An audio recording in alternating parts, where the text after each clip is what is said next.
یہ کیا ہے پتا ہے؟ جی دھاگا. یہ کس کام آتا ہے؟ یقیناً سلائی وغیرہ کے. لیکن یہ ایک اور کام آتا ہے. یہ کیا ہے؟ تالا، لاک. یہ کس کام آتا ہے؟ یقیناً لاک لگانے کے.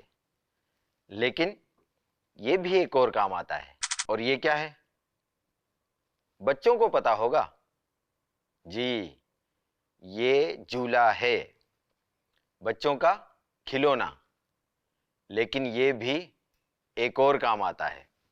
پاک و ہند کے اکثر مزارات پر آپ نے یہ تینوں چیزیں دیکھی ہوں گی، یعنی لال دھاگا، تالا اور جھولا. اور لوگ مختلف منتیں پوری کرنے کی غرض سے مزار کی جالی پر لال دھاگا باندھتے ہیں، اور بعض لوگ جالی پر تالا لگاتے ہیں، اور ساتھ ساتھ مزار کی جالیوں کے قریب چھوٹے چھوٹے جھولے رکھے ہوتے ہیں، اور ان کو بھی کسی منت یا مراد پوری کرنے کی غرض سے رکھا جاتا ہے.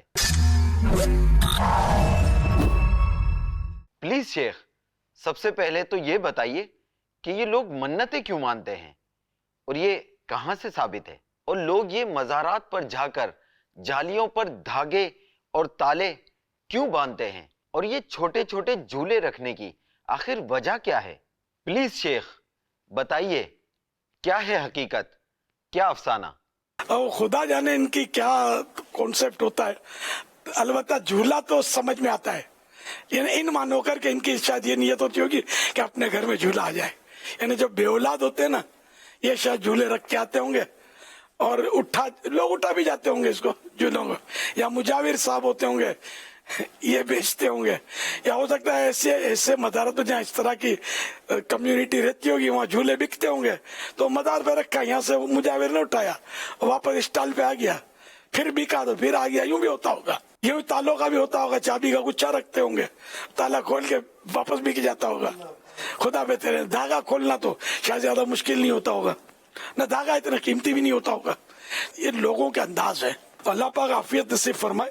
اور اس طرح کی مطلب ترکیب اسی صورت میں کر سکتے ہیں، یہ تالے لگانا یا دھاگے لگانا یا جھولے رکھنا، کہ اگر یہ بزرگوں سے ثابت ہے، قرآن و حدیث سے ثابت ہے، یا جو مستند بزرگ ہوتے ہیں، واقعی بزرگ ہوتے ہیں، لگے دم مٹے غم، دنیا کماوے کھاوے ہم کر کے جو بیٹھے ہوتے ہیں نا درگاہوں پر، یہ بزرگ نہیں ہوتے. سمجھے؟ یہ بزرگ کا الٹ ہوتے ہیں. واقعی جو بزرگ ہوتے ہیں، بزرگان دین، ان سے ثابت ہے کوئی کام تو کرنے میں حرج نہیں ہے، ورنہ یہ ممنوع ہے. اور یہ ایسی حرکتیں نہیں کرنی چاہیے. نہ اس طرح کرنے سے کوئی مرادیں پوری ہوتی ہیں. اگر کسی کی مراد پوری ہوگی تو اس کا مطلب اس سے تھوڑی ہوئی ہے، ہو گئی. کام تو ہو جاتا ہے، بعض اوقات برسوں تک نہیں ہوتا، کوئی کام اٹکا ہوا ہوتا ہے، لیکن ہو جاتا ہے.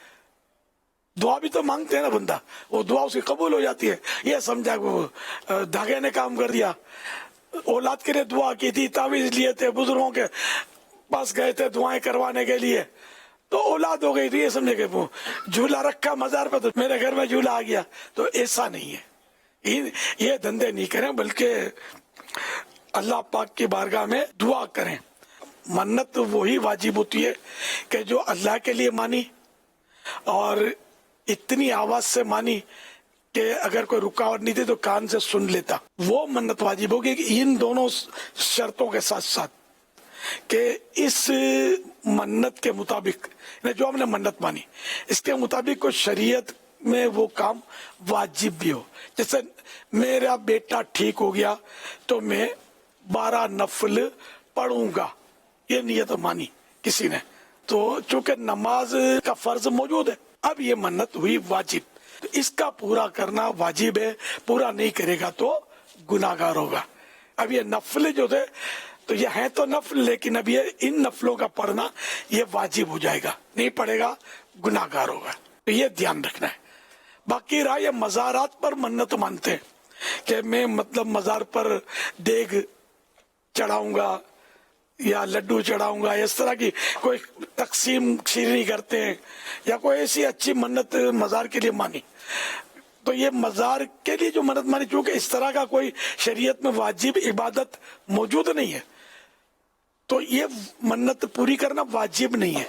لیکن جو جائز منت ولی اللہ کے لیے مانی ہے نا، مزارت پہ دینے کی یا وہاں تقسیم کرنے کی، تو یہ چونکہ ایک ثواب کا کام ہے اور شرعن جائز ہے، تو اس کا بھی پورا کر دینا اچھا ہے۔ اگر کسی نے پورا نہیں کیا تو گناہ گار اس کو ہم نہیں کہیں گے، اچھا ہے کہ یہ پورا کر لے اس کو، جبکہ وہ منت مزار پر بھی ایسی منت نہیں مانی جو واجبات میں سے ہو، جس کی عبادت فلاں مزار پر میں نفل پڑھوں گا، منت تو ہو گئی، منت میں کہا تو، لیکن اب مزار پر جا کر ہی پڑھنا ضروری نہیں ہے، گھر میں بھی پڑھ لے یا مسجد میں جا کے پڑھ لے، تب بھی منت ہو جائے گی پوری، جبکہ پڑھ لے، ورنہ نہیں پڑھے گا تو گناہ گار ہوگا کہ منت ہو چکی۔ اور عورت کو مسجد میں جانے کی ضرورت نہیں ہے، وہ اپنے گھر میں پڑھے گی۔